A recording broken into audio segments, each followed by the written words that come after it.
వాహిని media ప్రేక్షక మహాశైలకందరికీ నా వందనములు. నా పేరు డీజీ రవికుమార్. నేను గురు పారంపర్యంగా వైద్యం నేర్చుకొని ఈ వద్ద వైద్యం చేస్తూ వస్తున్నాను. మీకు ఎలాంటి సమస్యలు ఉన్నా కింద వస్తున్న నెంబర్కి కాల్ చేయొచ్చు. ఎందుకంటే సమస్యలు ఉన్నవారు మాత్రమే కాల్ చేయండి. సమస్యలు లేని వారంతా మీ అడ్రస్ కనుక్కోవడానికి ఫోన్ చేశానండి, మీరు ఎలా ఉంటారు, మీరేం చేస్తారు, అవన్నీ అడగండి. నేను చేసేది వైద్యమే. అర్థమైంది కదా? ఇలాంటి ప్రశ్నలు వదిలేసి మీకు ఏదైనా ఎక్కువ సమస్యలు ఉన్నాయా అలాంటి వాళ్ళు కాల్ చేయండి. చూడండి, ఈరోజు ఇది గుడియాతం అడవులు, అంటే తమిళనాడులో ఉండే గుడియాతము ప్లస్ బంగారపాలెం అని చెప్పి ఈ ఒక ఆంధ్ర ప్లస్ తమిళనాడు బార్డర్లో అనమాట. ఈ అడవుల్లో మేము సంచరించాము. ఈరోజు దీన్ని చూపిస్తున్నది ఏమిటంటే సీమ నేపాలము చెట్టు అంటాం. నేపాల చెట్టు అంటే దాన్ని నేపాలాలు అంటారు. నేపాలాలు అంటే దీన్ని ఎందుకు యూజ్ చేస్తారంటే మన వైద్య పరంపరలో చాలామంది చాలా రకాలుగా చెప్పారు. ఏమిటంటే మొదలు ఉదరం అంటే కడుపు శుద్ధి చేసుకోవాలా, జఠరం అంటే పిత్తకోశాలు శుద్ధి కావాలా. దీనికి ఈ సీమ నేపాలపు గింజలని మనం ప్రయోగం చేస్తూ వస్తుంటాం ఆ కాలం నుంచి కూడా. ఇవి చూడడానికి గింజలు మన శనగపప్పు ఎలా ఉంటాయి, శనగగింజలు ఎలా ఉంటాయో వేరుశనగ ఎలా ఉంటుందో అలాగే ఉంటాయి, చిన్న సైజులో ఉంటాయి. దీన్ని మనం కొంతమంది ఆట పట్టించడానికి చాలామంది చాలా రకాల్లో తినిపిస్తూ ఉండేవాళ్ళు శనగగింజల్లో కలిపేసి. అలా కాకుండా దీన్ని అలా తినిపిస్తే ఏమవుతుందంటే పాయిజన్ అవుతుంది, అది విషంలాగా పరివర్తిస్తుంది. దాని నుంచి ఏం చేస్తామంటే దాని లోపల ఉన్న నాలుక అంటాం, అంటే మొలక విత్తనాన్ని తీసేయాలి. విత్తనంలో ఒక నాలికలాగా మొలక వస్తుంది, దాన్ని తీసేసి దాన్ని మనము ఎనుము పేడలో కావచ్చు లేదా ఆవు పేడలో, మెయిన్ ఉండేది ఎనుము పేడలో శుద్ధి చేసుకోవాలి, ఉడకబెట్టాలి. ఉడకబెట్టి దాన్ని తీసి పై పొట్టు తీసేసి దాని లోపల ఉన్న నాలుకను తీసి పారేసి ఆ పప్పును మాత్రమే తీసుకొని ఔషధాల్లో వాడుకునే ఒక రకము ఈ ఒక నేపాలపు గింజల్లో ఉంటుందన్నమాట. దీన్ని అలాగే ప్రయోగం ఎవరు చేయకండి. అలాగే దీన్ని మీకు ఈరోజు ఎందుకు నేను చూపిస్తున్నానంటే చూడండి, దీన్ని విరిస్తే నీసులాగా ఒక పాలు వస్తుంది. చూడండి,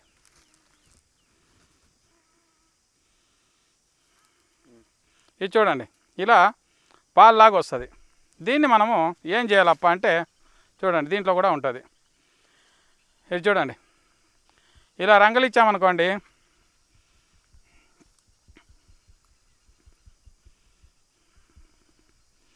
మనం సోపు నురుగు ఎలా వస్తుందో అలా వస్తుంది. ఇలాంటివి తీసి కాలిన పుండ్లు, అంటే మీకు ఎక్కడైనా ప్రమాదం జరిగి కాలిపోయిండే పుండ్లు కావచ్చు లేదా అలాగే వచ్చిండే పుండ్లు కావచ్చు, పైన లేపనం చేస్తూ వచ్చారనుకోండి, ఆ ఒక చర్మాన్ని మళ్ళీ ఉత్పత్తి చేసే ఒక కెపాసిటీ దీంట్లో ఉంటుంది. ఆ పుండుని తొందరగా మాన్పేసి ఆ ఒక చర్మ రోగాలు కావచ్చు లేదా ఇలాంటి గాయాలు ఏదైనా ఉండే లేదా కాలిన పుండు ఏదైనా ఉన్నా కూడా ఇమీడియట్లీగా దాన్ని గాయాన్ని మాన్పే ఒక గుణం ఈ ఒక పాల్లో ఉంటుంది. ప్రతిరోజు దీన్ని ఇలా పూసుకుంటూ వస్తే కంపల్సరీ ఇమీడియట్లీ అది తగ్గుతూ వస్తుందన్నమాట.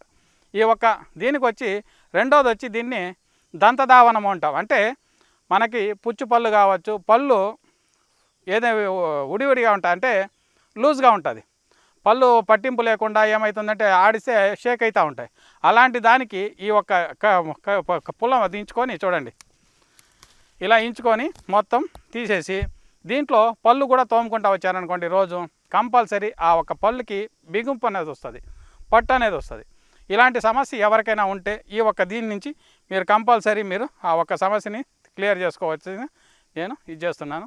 మీకు ఎలాంటి సమస్యలు, స్కిన్ అలర్జీస్ కావచ్చు, మరియు నరాల వీక్నెస్లు కావచ్చు, పిల్లలు కాకుండా ఉన్న సమస్యలు కావచ్చు, మరియు జాయింట్ పెయిన్స్, ఫైల్స్, ఇలాంటి సమస్యలు ఏదైనా చాలా పెద్దవిగా ఉండేటప్పుడు సమస్య ఇంకా మీకు క్లియర్ కాదు అని ఏదైనా ఉంటే మీరు అలాంటి సమస్యలకు కింద వస్తున్న నెంబర్కి కాల్ చేశారంటే మేము దానికి తగువైన మందులు పంపిస్తూ ఉంటాం. చాలామందికి ఇటీవల కాలంలో వస్తున్నదంటే సంసారంలో సుఖము లేకుండా, భార్యాభర్తల మధ్య సరసము లేకుండా విరసం ఎక్కువైపోతున్నది. సరసం ఉంటే ఏదో సల్లాపం చేసుకొని బాగుండొచ్చు, ఈ విరసం అనేది ఎక్కువైపోయింది అనుకోండి, ఏమవుతుంది, విడాకుల వరకు వస్తుంది. వర్క్కి వెళ్ళి సాయంత్రం ఇంటికి వెళ్తానే ఏదో ఎందుకు వెళ్తున్నాము ఇంటికి అనే ఒక భావన ఈ మగవారిలో కనిపిస్తూ ఉంటుంది. ఎందుకంటే ఆ ఒక్క నరాల వీక్నెస్ అనేది చాలా చండాలంగా ఉంటుంది. అలాంటి సమస్యలు ఎవరైనా ఉంటే కింద వస్తున్న నెంబర్కి కాల్ చేయండి. నేను చెప్పిన రెమెడీస్ ఫస్ట్ యూజ్ చేయండి. యూజ్ చేసి దాంట్లో కూడా మీకు సరిపోలేదు అన్నప్పుడు మాత్రమే నాకు కాల్ చేయండి. ఎందుకంటే మీకు మీరుగా సరి చేసుకునేటప్పుడు నా వరకు వచ్చే అవసరం ఏమి ఉండదు. అలా కాని పక్షాన ఎవరైనా ఉంటే మాత్రమే కాల్ చేయండి. ఈ ఆయుర్వేదం అనేది చాలా అద్భుతమైన వైద్యం. ఆయుర్వేదం అంటే ఆయువును పెంచే వైద్యం అన్నమాట. ఆయువును తుంచే వైద్యం కాదు. ఆయువును పెంచేది ఆయుర్వేదం. ఆయుర్వేదము, ఆయుర్ అంటే ఆయువును పెంచు వేదం అని అర్థం.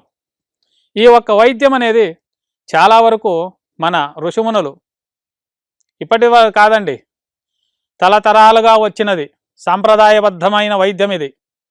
మన తాతలు తాతలు కూడా ఈ వైద్యంతోనే బాగా 100 సంవత్సరాలు, 200 సంవత్సరాలు, 300 సంవత్సరాలు బతికిండే హిస్టరీలు కూడా ఉన్నాయి దీంట్లో. ఒక చెట్టు మూలికి మనకు కల్పం అంటాం దాన్ని. కల్పం అంటే ఏమి అంటే జరామరణాలు లేకుండా కూడా పెంచే ఒక వైద్యం ఈ చెట్టు మూలికల్లో ఉన్నాయి.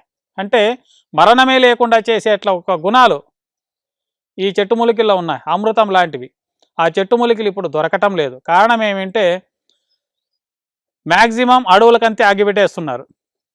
అడవులను కాపాడుకునేది ఎవరిని ఇంకా కావటం లేదు. పక్కలో ఉన్న పల్లిలో ఉన్నవాడు ఏం చేస్తున్నాడు, అడవి పక్కలో ఉన్న ఒక పల్లి ఉంటుంది, ఆ పల్లెటూరు పోయి అగ్గిపెట్టేస్తాడు. కానీ ఊరంతా వేడికి చూసుకుంటూ ఉంటారు కాలుతూ ఉంటే. ఆ ఫారెస్ట్లో, ఆ అడవిలో కాలుతున్నది మన ఆయుర్వేదం. అంటే మన ఆయును పెంచే చెట్టు మూలికలు కాలుతున్నాయని ఎవ్వరికీ అర్థం కావటం లేదు. ఎవరు దాన్ని పట్టించుకోవడం లేదు, కాల్చేస్తున్నారు. ఎందుకు అగ్గి పెడుతున్నారు అంటే వాళ్ళ గొడ్లు గోదలు బాగా బతకాలని. కానీ మీరు సస్తున్నారే, మీ గొడ్లు కసువు కావాలా, మీ మేకలకు కసువు కావాలని అగ్గి పెడుతున్నారు.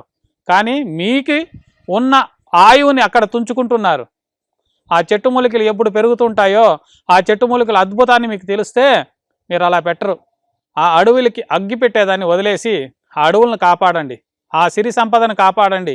మీ ఆయువుని పెంచుతుంది, మీ ఆయుష్ని పెంచుతుంది. మీ పిల్లల తరతరాలకు కొన్ని చెట్టు మూలికలు పెరుగుతూ వస్తాయి. మా తాతల కాలంలో ఉన్న చెట్టు మూలికలు ఇప్పుడు లేవండి. ఇప్పుడుండే చెట్టు మూలికలు మా పిల్లలకు దొరకవండి. కారణం ఏమంటే మనం చేసుకుంటున్న ఈ ఒక్క పెద్ద, చెప్పాలంటే చెడ్డ పేరుతో చెప్పాలి కానీ నేను చెప్పడానికి ఇష్టపడను, మనం పాడు చేసుకుంటున్నాం, మన హెల్త్ని మనమే పాడు చేసుకుంటున్నాం. అలా కాకుండా దయచేసి ప్రతి ఒక్కరూ ఆ చెట్టు మూలికలు అంటే వనస్పతిని మీరు కాపాడుకుంటూ రండి. అరణ్యాన్ని కాపాడారనుకోండి, చాలా వరకు చెట్లు మీ ఆయుష్ని పెంచుతూ వస్తాయి.